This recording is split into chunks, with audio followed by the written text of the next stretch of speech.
এটা সেই ঠাকুর বাগান। আমরা চলে এসেছি, চারিদিকে শুধু জঙ্গল আর জঙ্গল। ভিতরে একটা বড় বট গাছ দেখা যাচ্ছে। ওখানে আমাদের সোহেল ভাইয়া তার বিড়াল নিয়ে খেলা করছে। খুবই সুন্দর একটা পরিবেশ।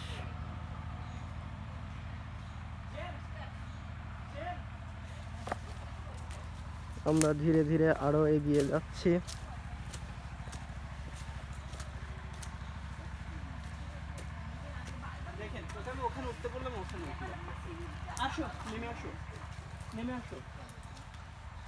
এই যে সেই পুকুরটা, ঠাকুর বাগানের মধ্যে সেই পুকুরটা, যেটা আমরা দেখানোর চেষ্টা করেছিলাম তখন। বিশাল সাইজের একটা বট গাছ এখানে। হ্যাঁ, সোহেল ভাইয়া